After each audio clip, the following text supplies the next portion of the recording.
Nak bungkus 3. Nasi kandar kuah banjir, kuah campur banjir pedas tak nak manis. Kalau boleh sebanjir yang boleh. Daging tu manis sangat tak? Sikit je. Ayam dah ada. Nak?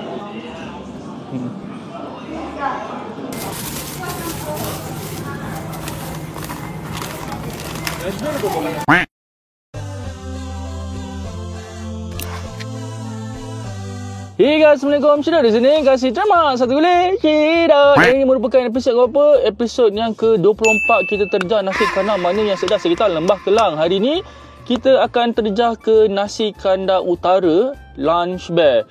Nasi kandar utara bukan color royal ke? Aku tak pasti, tapi dia punya ni macam sedap bau dia. Maulah kita makan. Jason bagi makan tinggi, okey? Kita tengok tekak Jason macam mana. Bau dia sedapnya. Bau kuah kari dia. Ini dia punya menu set best seller. Korang akan nampak kobis, telur masin, bendir dan juga ayam goreng. Ayam goreng minta ambil dada. Ini baru nasi kandar, boy. Sampai tak nampak nasi berwarna putih. Bismillah.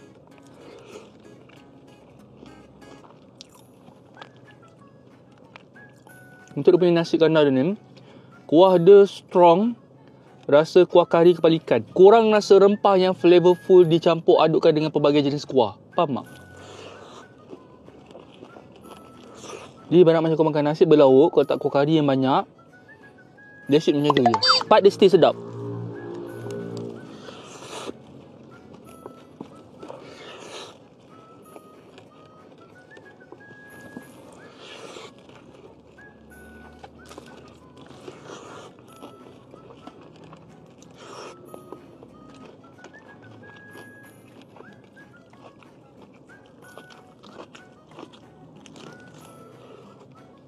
Bak ayam dia memang besar, terutama kalau kau ambil dada. Untuk dia punya ayam dia ni, kalau kau makan bagian dia punya kerap-kerap, kau akan rasa masin-masin yang sedap.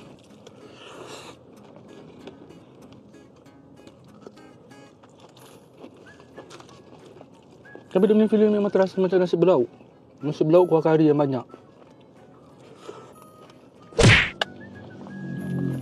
Tapi apa yang aku boleh pujikan, dia punya ayam dia besar, tak rasa muak.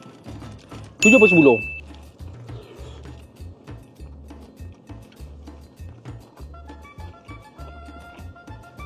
Dah pernah makan nasi lemak lobster, kita pernah makan nasi lemak lobster dekat TTDI je.